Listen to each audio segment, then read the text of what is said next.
Last year we did heroes and villains, but we're adding Now a third category. We're, as ever, expanding. We're going heroes, villains, and clowns. Clowns, yeah. Because we thought, I mean, some of the villains, you want to stick them in the clown category to laugh at. Yes, I mean, I think some of them people might think, hang on a minute, should that person be in this category? But we can discuss that. Yeah. Should we kick off? Let's kick off. Kick off with your first hero. Well, I wanted to do it with you on this one because it's Thursday and we're getting the verdicts and sentencing from Avignon for the Giselle Pelicot case, which has caused an enormous and justified sort of sense of outrage and admiration for this extraordinary woman, and her ex-husband Dominique Pelicot has been sentenced to 20 years, the maximum, and all 51 men on trial have been sentenced to varying durations in prison.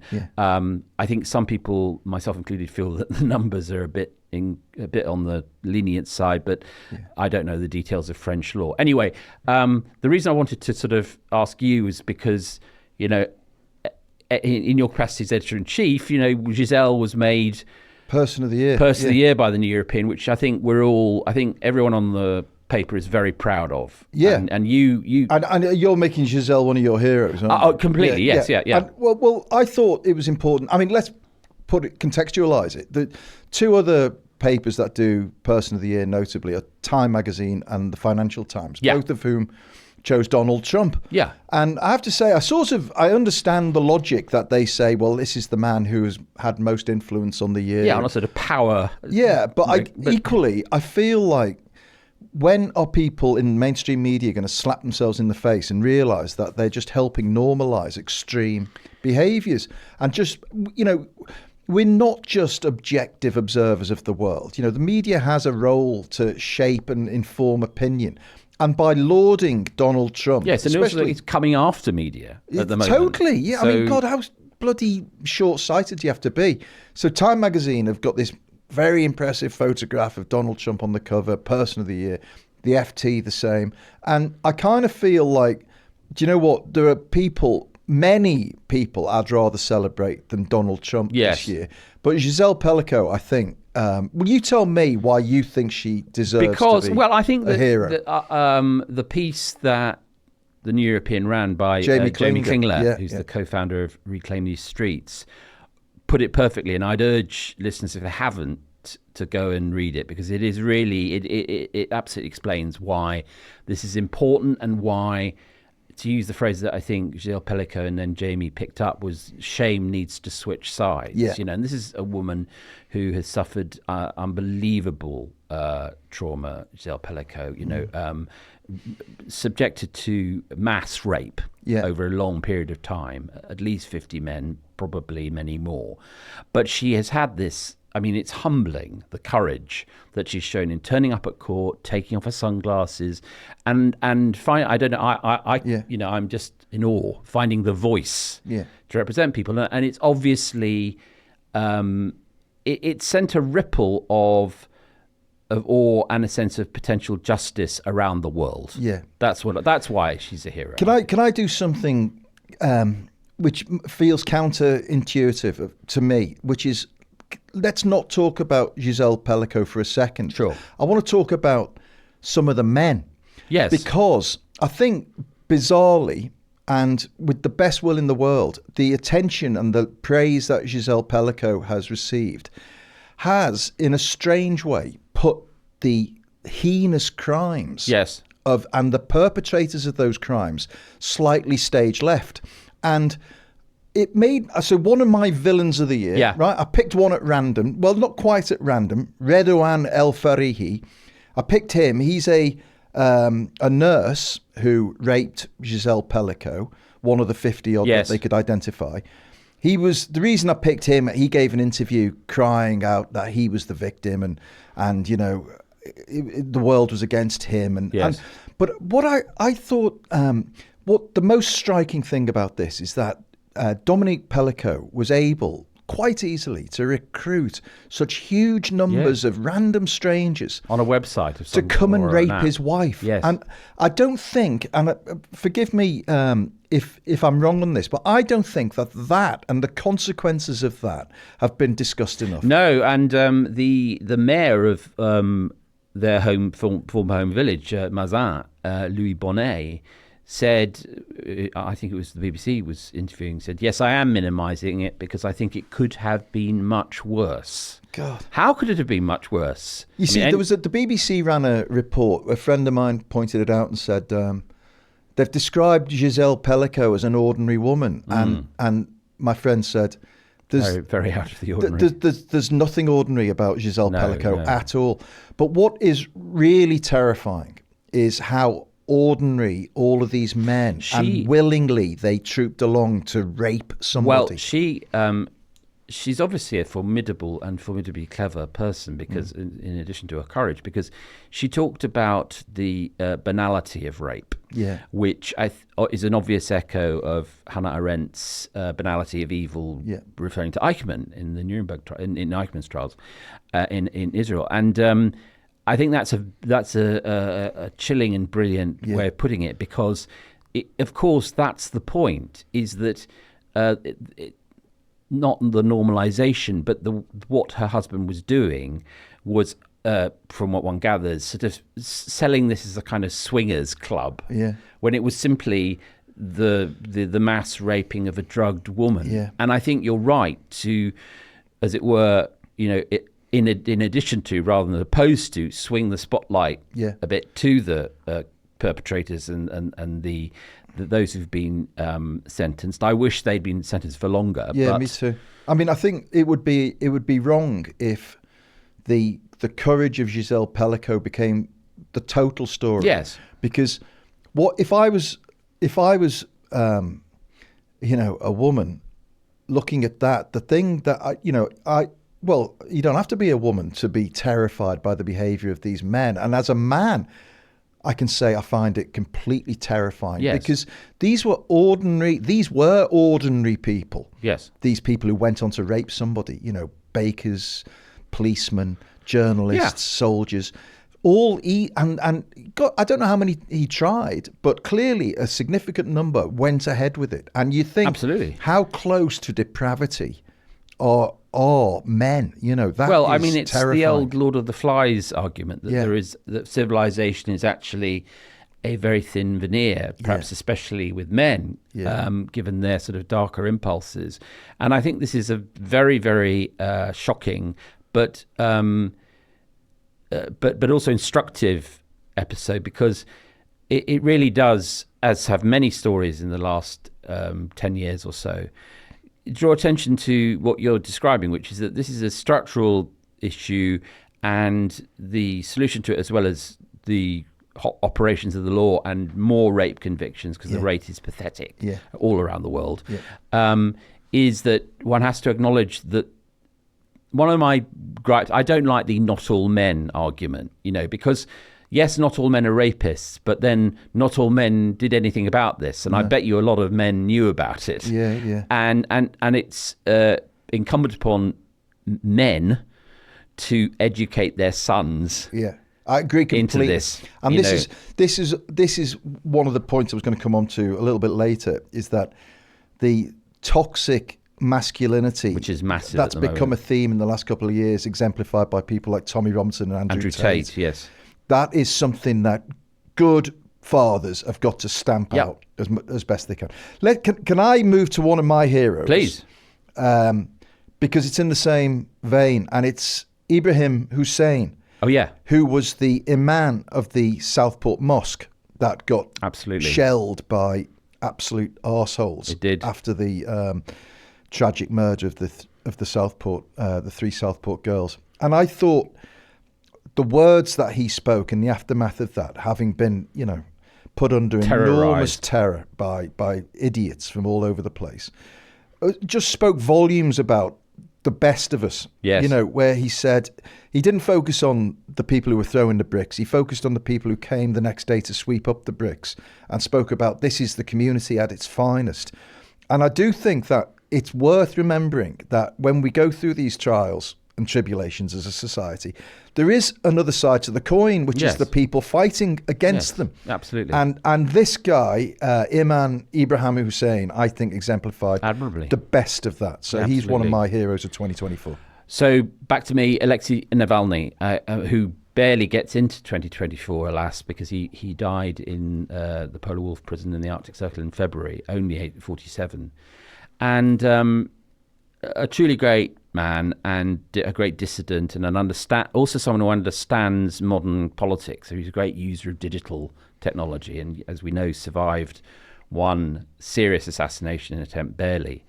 And in October, I went to the South Bank Centre to hear his widow, Yulia, talk about him. This to coincide with the book, Patriot, which if anyone hasn't read yet, I thoroughly recommend as a great read. And he is and will remain a very inspiring figure. Again, rather like your point, Putin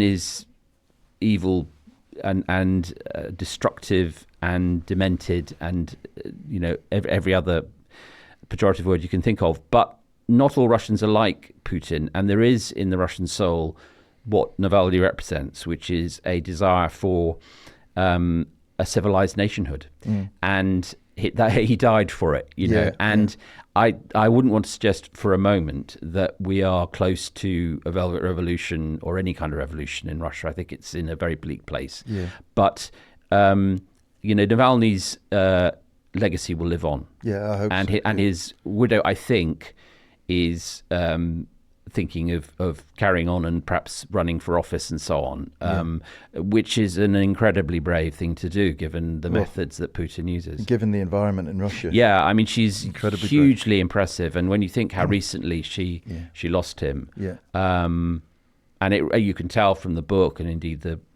great film that was made about him that it was a proper love match. They adored each other, and so the pain she must still be feeling is unimaginable. But she's very strong, and so I suppose both of them are heroes. Very good choice. Can I throw a couple of sporty ones in, please? First one, Simone Biles. Oh yeah, who is now the greatest gymnast of all time and the real comeback. But this is what I love about her is the comeback. Actually, if she'd have just, in fact, it's a strange thing, isn't it? Without the level of comeback, she would have just been, something I couldn't relate to. Yeah. But because she went through such struggles in 2020 and got a lot of flack and was sexually assaulted by that, what's his name, Larry Nassar, the Olympic coach. And got loads of flack in 2020, but then came back, won more gold medals. An amazing achievement. At what was, and one of the highlights of the year, fantastic Olympic Games. It was a great Olympic Games. Paris put on. So Simone gets one of my heroes of 2024. But it would be absolutely remiss of me. When you sent me your list, I knew what was going to be number one. Was Arnie Slot. Yeah. Now, not a comeback, but to follow. Obviously, this is totally biased, and I apologise to all the non-Liverpool fans out there. You don't really, do you? Not really. No. Well, I feel sorry for them, but for Klopp left in January. Yes, Slot comes in with no real expectation, and no recognition. No one really knew who he was, and the way he has taken Klopp's team must never be forgotten. But has adjusted how they play and is now definitely going to be ahead at Christmas by, with Chelsea closing down on us worryingly fast, but definitely ahead at Christmas in the Premier League, definitely ahead at Christmas in the Champions League, and a full team playing well. I think Arnie Slot is going to be one of the great managers of Premier League history. It's interesting, actually, what you described, because it's, having talked about how difficult comebacks are, to succeed someone who's a legend is also a very hard thing. Exactly my point. And it's very difficult to do, and he's done it. Right, we've got a couple of political heroes. Okay, well, here's one that I'm feeling dead festive and a bit generous. So I'm going to go all counterintuitive and throw in Keir Starmer, because we've given him a lot of stick in the podcast, and I don't resile from a bit of it. However, as it's the end of the year, and as I say, we're feeling dead festive, one has to acknowledge this guy kicked out the Tories in July with a 174-seat majority, which is not too shabby. Yeah. People say, oh, well, a monkey with a red rosette could have done that. Well, I'm not sure about that, actually, because he inherited in April 2020 a basket case of a party stained by Corbynism and anti-Semitism and all the rest of it. It had just suffered its worst defeat since 1935. And he took it in just over 4 years from that to a massive majority. So one has to, I think, pat him on the back for that, because he has at least, at minimum, created a sort of progressive space. Now, how they use it, that's a different matter. I agree. And specifically, which goes back to the riots you referenced earlier, I thought his performance in that, I mean, actually, at that point, I thought, wow, this guy might be the real deal. His performance during the race riots, I thought, was absolutely impeccable, which was, I'm not having anything from Farage and Musk about, civil wars, legitimate grievances, conspiracy theories. This is just a breach of the law. These are right-wing thugs. They're going to prison where they're going to run the courts hot during the night. And I thought, that's a leader. Yeah. At that point, I thought that's a leader. So those two things, I'll give him that. Yeah. I mean, obviously, regular listeners will know that we have not We've been quite down on him. We've been down on him but for good specific reasons, Yeah. I think. But I agree, you've got to acknowledge the scale of his achievement. Yes. My political hero of 2024 is Ed Davey. Yeah. Funnily enough, because Also. and I put this in recognition for what he did during the campaign and the fact that he produced a constituency of Liberal Democrat MPs that was worthy of the name. 72. Yeah, so he's made them a force again in politics, has. Probably not since Paddy Ashdown, in terms of relevance. I do think I want to hear more from him, though, in 2025. I think, I'm not saying they've been resting on their laurels, but I want to see more noise and constructive criticism from Davey towards Keir Starmer, because it's not going to come from Kemi Badenoch. Yes, I mean, and there's a big space, not to the left of Starmer, is this wrong, but there's definitely a big space to the left of Starmer. Well, there is, but I don't mean that. What I mean, I suppose, is an audacity space. There's definitely an audacity right, which space. is, as Keir goes on about fixing the foundations and how terrible it's going to be, there's a space for Ed Davey to say, cheer up, Keir, and secondly, what about Europe? What about social care, which he's passionate about, and a whole other range of issues that actually Ed Davey's very good on. And so I agree. I think he's, come on, Ed, get you, let's buckle up. Go up to turn it up to volume 11. We want Ed Davey live and unplugged in 25. No, it's a good one. Right, you've got a couple more heroes before we take a quick break. This is a collective, actually, which slightly left field, but the Haitian community of Springfield, Ohio. Yeah. Because during the campaign... and their pets. Exactly. During the presidential campaign of 2024, which already seems a long way in the past now, there are about 15,000 of these people, and the overwhelming majority of them are in America on completely legal temporary protected status program, right? They're not illegal, undocumented migrants at all.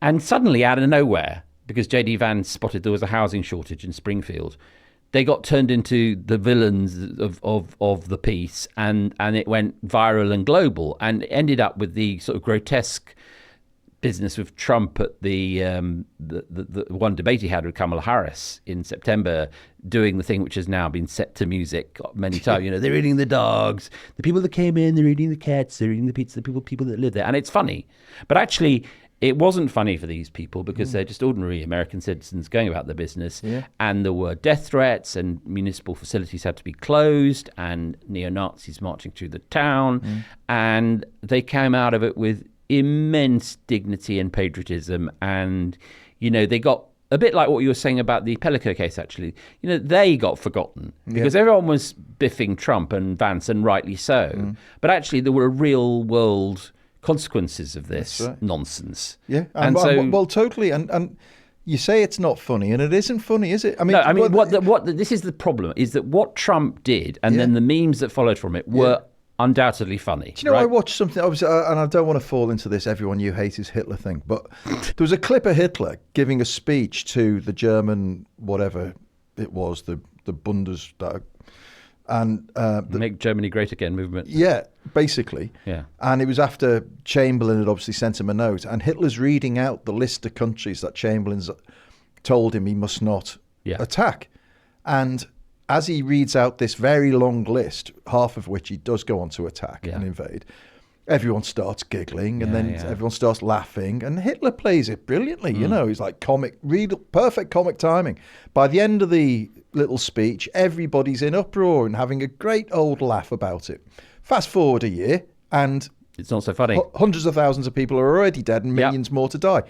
And we're on the cusp of the Holocaust and everything. So it's just that, you know, the humour that Trump has innately is a massive, massive weapon. And it's a problem. And it's a massive problem because people will go, politics is all about attention now, and it's certainly on the right, a branch of the entertainment industry. And this is not the place to talk about, you know, what the answer to that is, but it's a huge problem. Let's do the last of your heroes, and then we'll take a quick break. Okay, very briefly, Salman Rushdie, because he published Knife earlier this year, which is his account of the horrible stabbing, multiple stabbing he suffered in August 2022. But he's come back and written this beautiful memoir about it and described language as his knife in response. But what's also, again, if people are looking for a Christmas read, it is grueling in some ways, but it's also a love story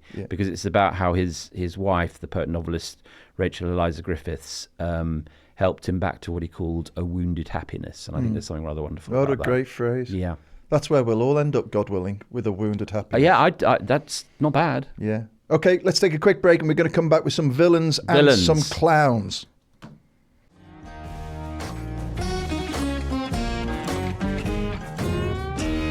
Welcome back, dear listeners, to our roundup of the year, our villains, heroes and clowns. We've done our heroes. We have. We're going to pour some opprobrium on some villains now. You go first. Shall I go first? My first villain is Benjamin Netanyahu.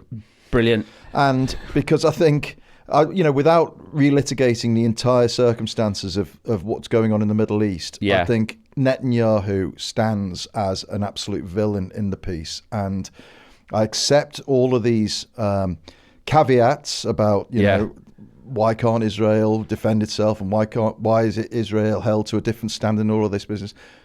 But the way that Gaza has been absolutely laid waste seems to me to be an unmitigated disaster that will haunt us for generations to come. Well, as the token Zionist, but since it's Christmas, I will... And Hanukkah, indeed. And indeed, I'll just let that one... Okay, let that one pass. Okay.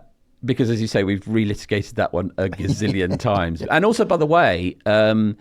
We'll carry on. I mean, I think next year is going to be very important and all that. Yeah. But as we were discussing, and I know this is something that you hold true, I just read this really great piece by Justin Cohen, the editor of the Jewish News, where he talks about bringing a Palestinian who hates Hamas, but equally has got absolutely disgust for the way that Gaza's been treated. And it is possible to hold those two thoughts in your head. The future will depend upon finding Palestinian voices who want a two-state solution. Right. This is, one of the big absentees from the stage. Yeah. And so that's a great thing to do, Okay. Right. So...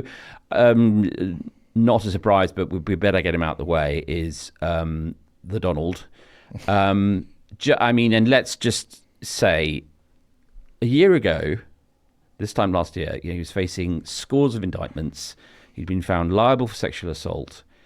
He was facing trial for federal indictment.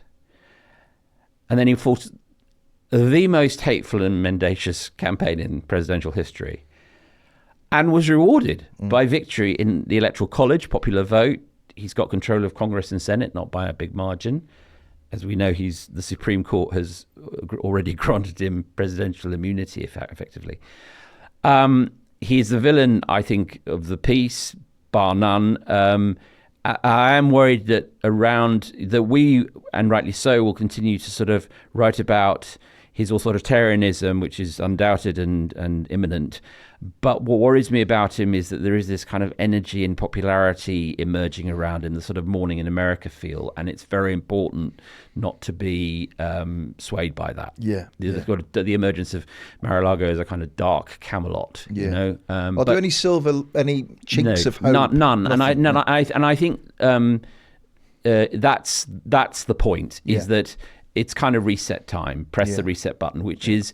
There have been some articles saying actually she didn't do too badly, and there are also, you can caveat anything, but the fact is this was the election was a total bloody disaster, and not just for America, and people who oppose everything Donald Trump stands for are going to have to think very deeply in 2025. You've got another villain who's closely aligned. Well, in fact, he's rarely seen without him. Unplugged from it. I think that might, and one of the silver lining is I think that at some point in 2025, Elon Musk is going to drive Donald Trump up the wall because he's sort of like the best friend that really at school. Could you just could you just 5 minutes, right? He's always. I mean, he's living in Mar-a-Lago, right? That will not end well. Yeah, but.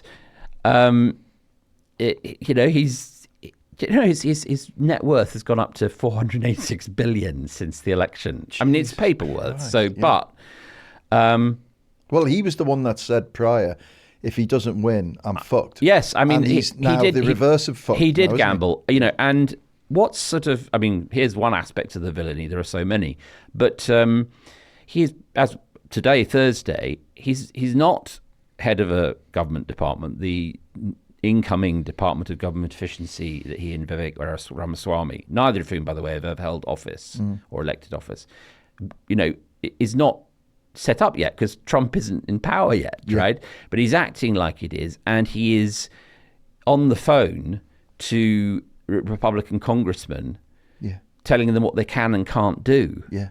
This is the budget of the entire United States of America, right? So that is it sounds like it's a story in the weeds, but it isn't. It's about how basically this government is threatening to be not only controlled by ideologues and authoritarians and Fox presenters and lunatics like RFK, but also corporate autocrats. Yeah. And he is number one in this. Yeah. And, he is...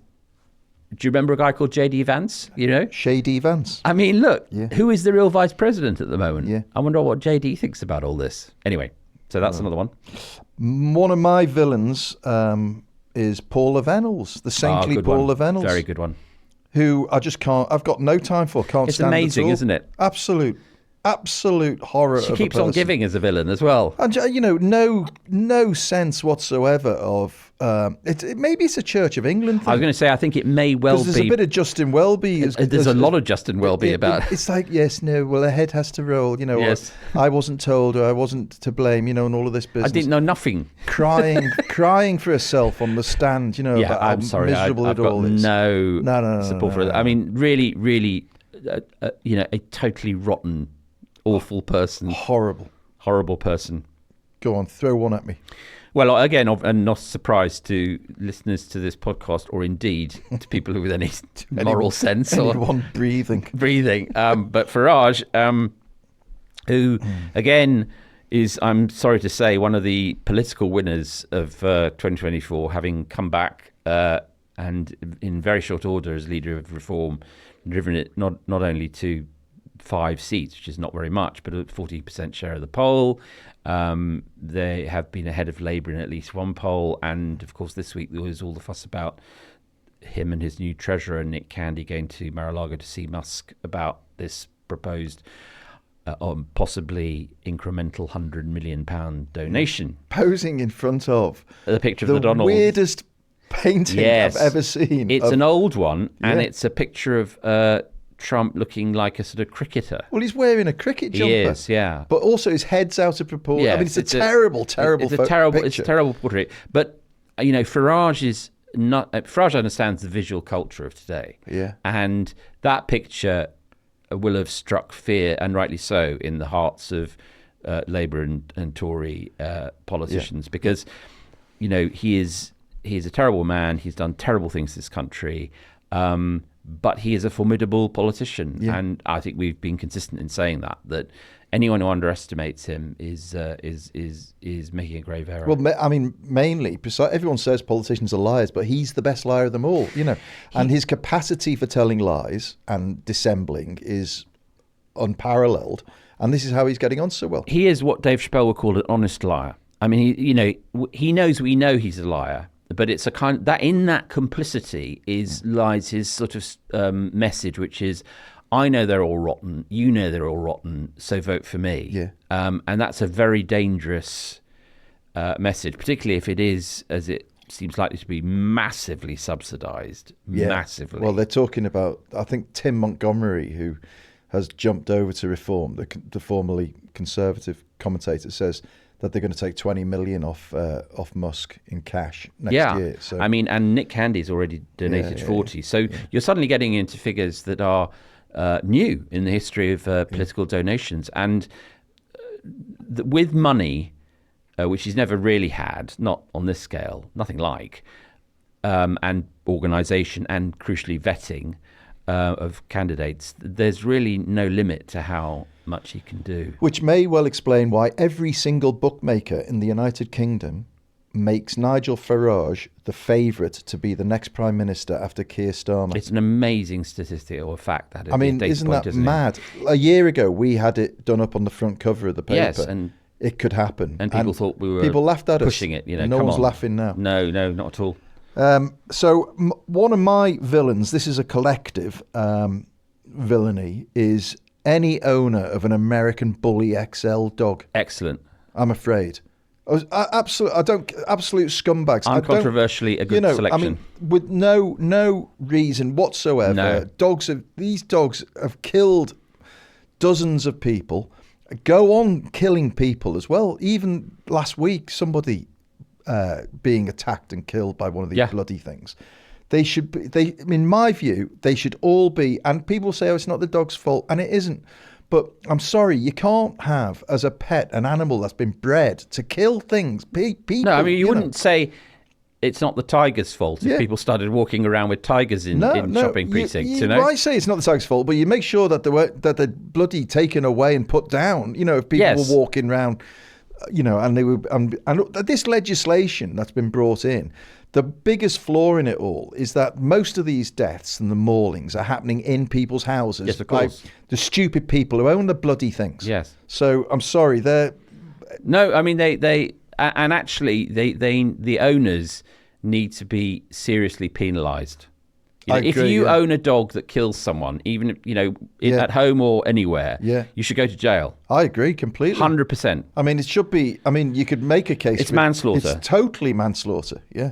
At minimum. Or it's negligent homicide. Like getting high out of your face and driving a car. Of course, into somebody. It's exactly that. It's exactly that. It's like call it what you like, but there should be a massive penalty. Last of your villains. Oh yeah, well this may strike people as mocking the afflicted, but that's only one of the things that's in its favour. Joe Biden. Look, I know we're all meant to feel sorry for him, but I actually don't.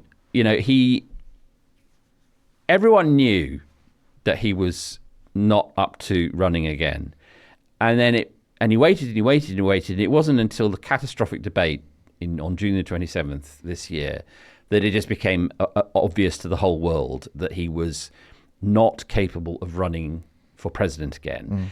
But he waited until July the 21st to withdraw, leaving Kamala Harris, not necessarily the best potential candidate the Democrats had, but, she made the best of it in 107 days, shortest ever presidential campaign, lost, and then he pardons his son, having promised not to, which further weakens the idea that progressives are in favour of the rule of law, etc., etc. So I'm afraid it's very sad because I was an admirer of Biden, and up till the kind of I'm going to run again moment, he was a great American. Yeah. But he is culpably part of the whole story of how Trump improbably and terribly got back into the White House. Totally, and that brevity of period of time that Harris had to campaign. Well, if there had been a longer time, they could have had a proper process. Yes. Where they might have come across a more likely winner. But also, in order, let's say she was the candidate. Let's say she'd won the primary or whatever. Yeah. She would have been able to sort of take time to reinvent herself. But as it was in the election, she was basically fighting three opponents. Yeah. She was fighting Trump. She was fighting her boss because it was very hard for her to distinguish herself from Biden. And she was fighting herself in 2019, yes, which was when she was super woke and held all sorts of opinions that I think have been moderated while she's held the vice presidency.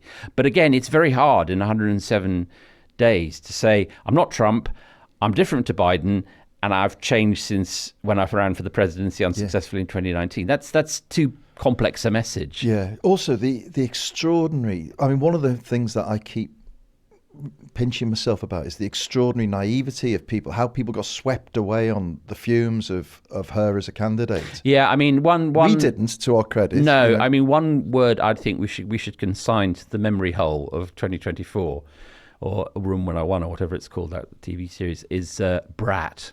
Do you remember when Kamala Harris's brat?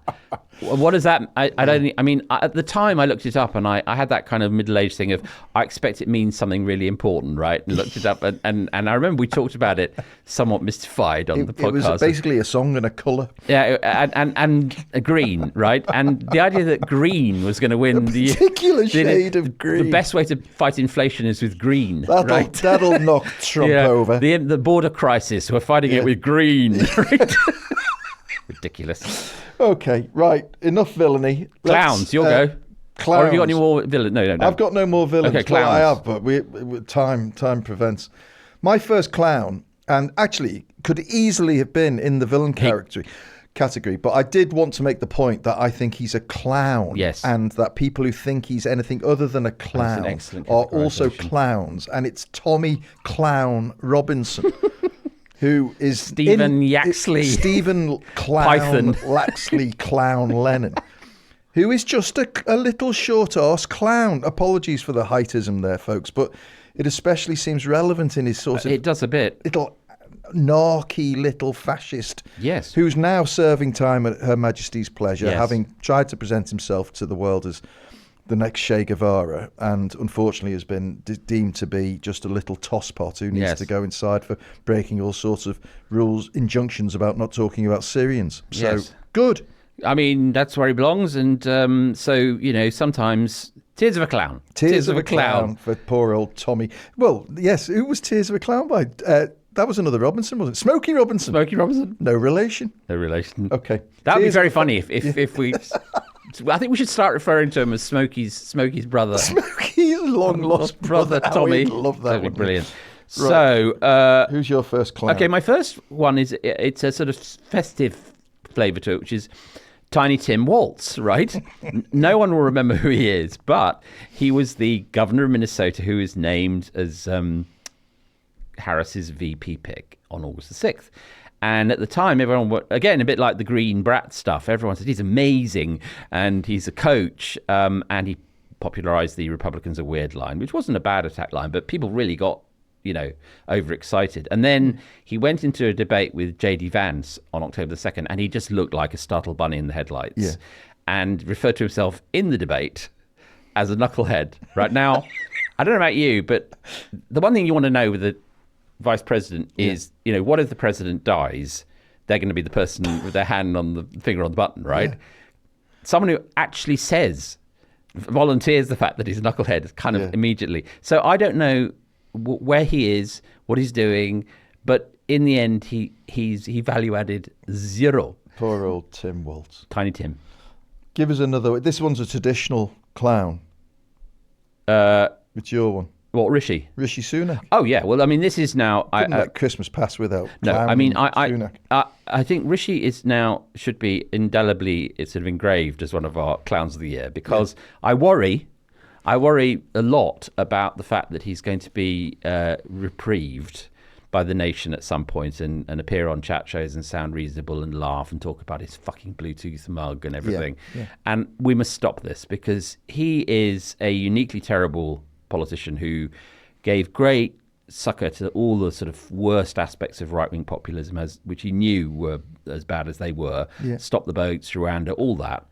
And what I find really appalling about him is that he did it in the manner of, because he was a guy who was just sort of on secondment to politics from the world of the super rich. Yeah.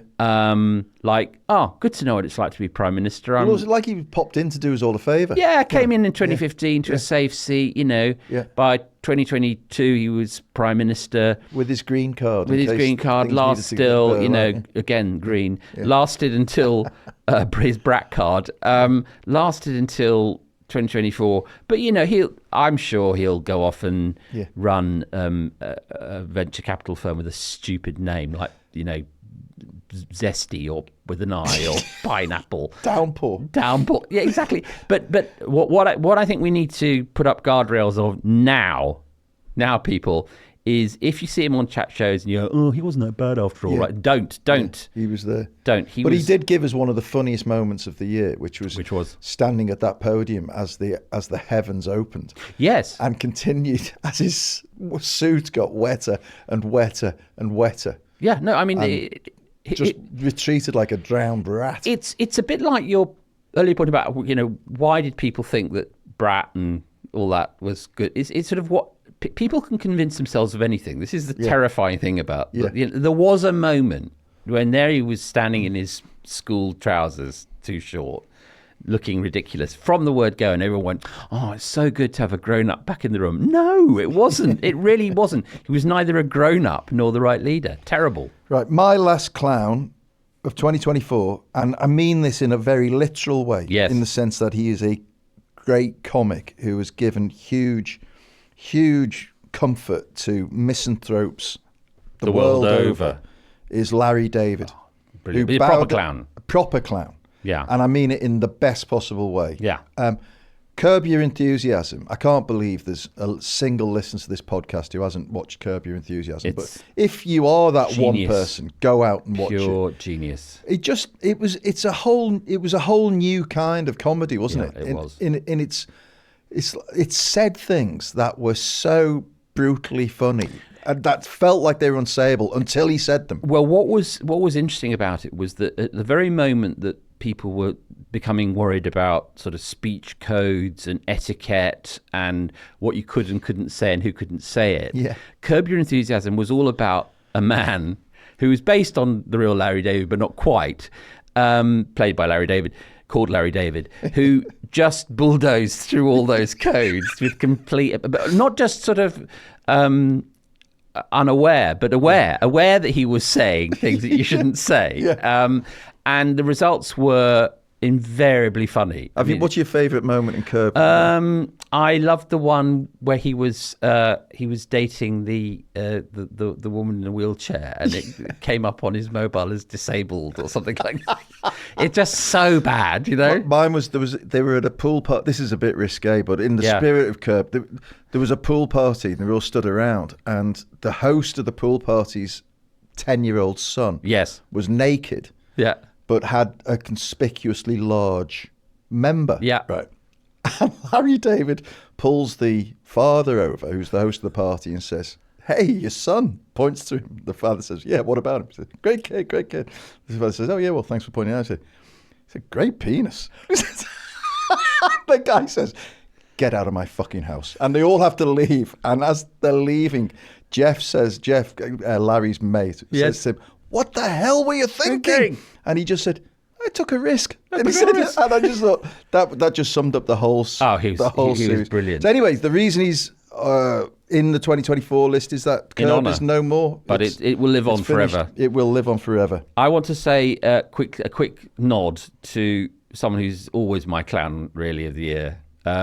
Who's the Lindisfarne roadie himself, Neil Oliver of GB News, who's sort of Russell Brand's weary uncle, And I haven't actually seen his message, end of year message, but I want to, because it'll be sort of, in 2025, I'll be hugging my liberties closer than ever, scrutinising every paracetamol that is proffered, to me for evidence of deep state tampering, wondering how much longer I will be free to walk the streets with this neckerchief without being consigned to a Soros gulag, there to be indoctrinated in a windowless cell with the woke ideology of our new world order technoloords. You just need to send that to him now. I mean, That's it. he's the gift that keeps on giving, and he is a fucking idiot, and there you go. And he hates it when you call him a Lindisfarne roadie. So don't do but that. I mean, what he never... What is it? What does he look like? Lindisfarne roadie. Oh, a Lindisfarne roadie. Like a roadie for the gang, for the group. Lindisfarne. Yeah, I always imagine yeah, him yeah. as, because with his ridiculous paisley neckerchief, I imagine him helping Lindisfarne. No, I do with understand. I their just wanted you stacks to of say it speakers. many more times. Yes, that's because all. he is a Lindisfarne roadie, right? As opposed to a serious commentator. Well, anyway, look, folks, that's one more group of heroes. Happy Christmas, Neil. Yeah, happy Merry Christmas. All the best. Hope you make it through. Although they're probably abolishing Christmas this year. Yeah, The wokarati and the party of the elite. will have no more. One more group of heroes we haven't mentioned, which is the subscribers of the New European, None better. who we depend on. And thank you. If you're a subscriber and you listen to this, thank you very much. The I hope you're pulsing enjoying it. umbilical of love. Yes, indeed. Yeah, I hope you're getting that vibe through the airwaves. We really do appreciate your support. And in fact, we depend on it. Without your subscriptions, we couldn't do any of this. So thank you so much. Thank you. Hope you have enjoyed the two Matts throughout 2024. We certainly have. We are back in on Sunday with a Q&A. Yeah.